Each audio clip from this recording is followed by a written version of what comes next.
started. So parallel computing is what? Parallel computing is a type of computation in which many calculations or the execution of processes are carried out simultaneously. Large problem can often be divided into smaller ones which can then be solved at the same time. Okay, so in common language अगर मैं आपसे ये discuss करूं कि parallel computing क्या होती है, उससे पहले आप एक एग्जांपल देख लीजिए.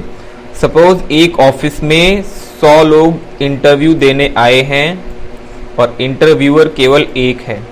ठीक है, तो एक एक करके एक एक इंटरव्यू देने आएगा, तो कम से कम 5-10 मिनट तो एक इंटरव्यू में लगता ही है. तो ऐसे करते करते जो जिसका लास्ट नंबर है 99 और 100th नंबर, हो सकता है उसका नंबर आए ही ना उस दिन, दूसरा या तीसरा दिन हो जाए. ठीक है, तो ये हो गया किसी एक काम को, किसी एक बड़े काम को किसी एक ही पर्सन से करवाना. ठीक है, अगर इसी काम को हम डिवाइड कर दे 4 लोगों में कि 4 लोग अब इंटरव्यू लेंगे 100 लोगों का, तो हो सकता है 99 और 100वें बंदे का नंबर 2 या 4-5 घंटे बाद ही लग जाए और वो उसी दिन अपना इंटरव्यू दे करके वहां से जाए.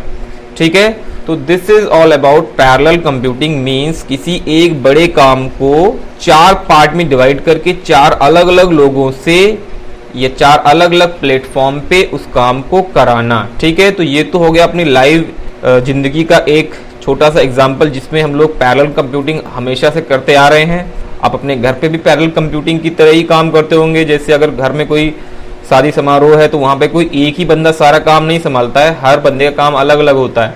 ठीक है, एक बंदा सजावट देख रहा है, एक बंदा फाइनेंशियल चीजें देख रहा है, एक बंदा खाना बनाने का काम देख रहा है. तो हर जगह पैरेलल कंप्यूटिंग होती ही है.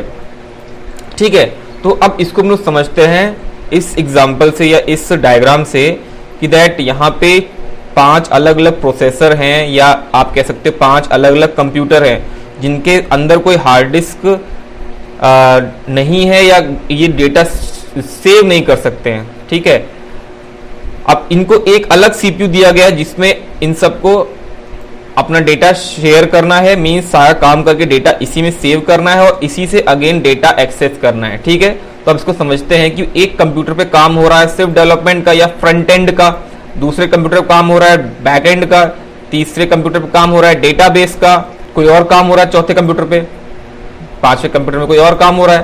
तो किसी भी एक प्रोजेक्ट को क्रिएट करने में, तो किसी भी प्रोजेक्ट को हम लोग बनाते हैं तो कोई एक ही बंदा एक ही कंप्यूटर के थ्रू नहीं बन सकता है. तो अगर ऐसा होगा तो अपना प्रोजेक्ट बहुत ज्यादा डिले हो जाएगा, बहुत ज्यादा टाइम लग जाएगा, बहुत ज्यादा एक्सपेंस भी हो जाएगा और हमें उसकी कॉस्ट नहीं मिल पाएगी. ठीक है, तो हम लोग क्या करते हैं, उस एक बड़ी प्रॉब्लम को या बड़े प्रोजेक्ट को या बड़े सॉफ्टवेयर को छोटे छोटे अलग अलग पार्ट में डिवाइड कर लेते हैं, जैसे मैंने यहाँ किया, और अलग अलग कंप्यूटर में उन सबको हम लोग काम करते हैं ताकि एक ही काम एक से ज्यादा 4-5 लोगों के थ्रू हो, 4-5 लोग मशीन के थ्रू हो, और वो सारा डेटा हम लोग एक जगह स्टोर करते रहते हैं जिससे कि हमको फाइनल आउटपुट एक ही मिलता है और बाद में हम उसको कंपाइल कर लेते हैं, एक में ही कंबाइन कर लेते हैं. ठीक है, तो इन शॉर्ट हम लोग कह सकते हैं किसी बड़ी प्रॉब्लम को एक बंदा या एक कंप्यूटर ना करके उसको अलग अलग कंप्यूटर में छोटे छोटे पार्ट में डिवाइड करके करवाने से हमारा काम जल्दी होता है. तो this is called parallel computing.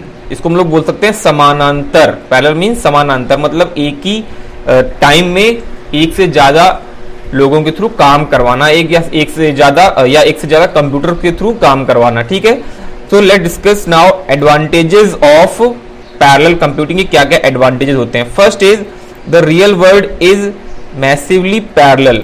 मैंने अभी आपको बताया, ये तो होगी सिर्फ कंप्यूटर की बात, लेकिन अगर हम रियल वर्ल्ड की बात करें तो रियल वर्ल्ड में भी हर काम पैरेलल कंप्यूटिंग की थ्रू ही होता है. मींस पैरेलल ही होता है.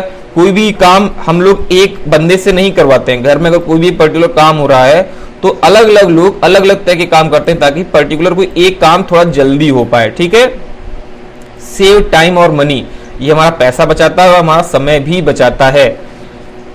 सॉल्व लार्ज और more complex problems, provide concurrency. जो भी बड़े प्रॉब्लम्स होते हैं, जैसे हमने यहाँ पे अभी देखा, एक एग्जांपल बताया, जो एक बड़ी प्रॉब्लम है या बड़ा टास्क है उसको हम लोग इजीली कर सकते हैं अगर हमारे पास सिस्टम या प्रोसेसर ज्यादा है. ठीक है, किसी भी एक बड़े काम को करने के लिए छोटी मशीन या एक एक ही आदमी उसके लिए सफिशिएंट नहीं रहेगा, उससे वो थक भी जाएगा, ठीक है, टाइम भी ज़्यादा लग जाएगा। अगर उसी चीज़ को हम लोग 4 लोगों में या 5 लोगों में 10 लोगों में डिवाइड कर दे तो कोई भी एक बड़ी प्रॉब्लम आसानी से हम लोग सॉल्व कर सकते हैं। Next is take advantage of non local resource. Non local resource means जो सिर्फ रिसोर्स हमारे पास है उनका ही यूज नहीं, हम लोग दूसरे रिसोर्सेस का भी यूज कर सकते हैं। मान लीजिए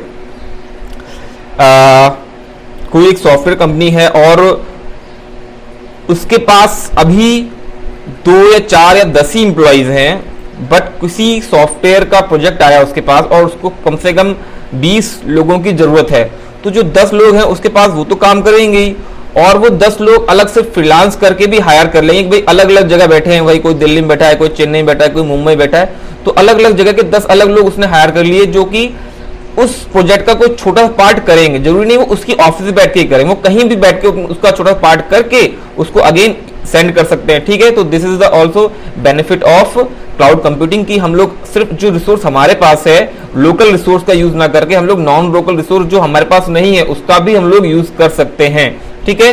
okay, now last point, make better use of underlying hardware. इसको समझने से पहले मैं ये सारी चीजें जो क्लियर कर देता हूं। Okay, so last point is we can use betterly underlying parallel hardware. तो हार्डवेयर, पैरेलल हार्डवेयर मींस क्या है कि अगर हमारे पास जब बहुत सारे सिस्टम होते हैं, जैसे कि यहाँ हमारे पास सिस्टम 1 2 3 4 5 सिस्टम हैं जो कि आपस में पैरेलली वर्क कर रहे हैं, मतलब किसी एक काम के लिए वर्क करा सकते हैं हम with the help of parallel computing. तो पैरेलल कंप्यूटिंग हम लोग क्या कर सकते हैं, ये जो आपका एक मेमोरी है वो एक ही मेमोरी हम इन सब कंप्यूटर में शेयर कर सकते हैं, ठीक है। This is done by parallel computing. तो कि इनमें अलग अलग हार्डवेयर छोटी सी लगी हो या ना लगी हो, ये अपना डेटा लोकली ना सेव करके सारा डेटा यहाँ पे सेव कर सकते हैं, ताकि वर्क करते करते ही मान लीजिए इसने अपना वर्क खत्म कर लिया, नंबर 1 ने अपना वर्क खत्म कर लिया, सारा डेटा यहाँ सेव कर लिया, अब किसी अदर हार्ड डिस्क की जरूरत नहीं है कि हमारा डेटा डायरेक्ट यहां से यहां ट्रांसफर हो, ठीक है। जैसे ही इसका वर्क खत्म हुआ, सेकंड कंप्यूटर इस वर्क को उठा के कर सकता है।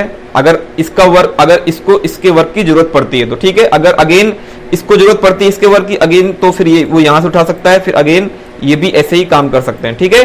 तो यहां पे हम लोग क्या कर रहे हैं, अलग अलग कंप्यूटर को जो पैरेलली एक दूसरे के साथ कनेक्टेड हैं उनका यूज कर रहे हैं किसी एक बड़े टास्क को करने के लिए। So this is the all concept of parallel computing. I hope कि आपको ये वीडियो समझ में आ गया होगा। एक छोटा सा टॉपिक था, कोई हार्ड टॉपिक नहीं है, क्योंकि हम लोग अपने जनरल लाइफ में पैरेलल कंप्यूटिंग के तरह ही क्योंकि हम लोग अपने जनरल लाइफ में पैरेलल कंप्यूटिंग के कंसेप्ट को ही फॉलो करते हैं। कोई भी काम अकेले नहीं करते हैं। अगर घर में कोई काम होता है तो उसे डिवाइड जरूर किया जाता है 4 या 5 लोगों में। तो आज की वीडियो में सिर्फ इतना ही, मिलते हैं नेक्स्ट वीडियो में। Till that time, bye bye.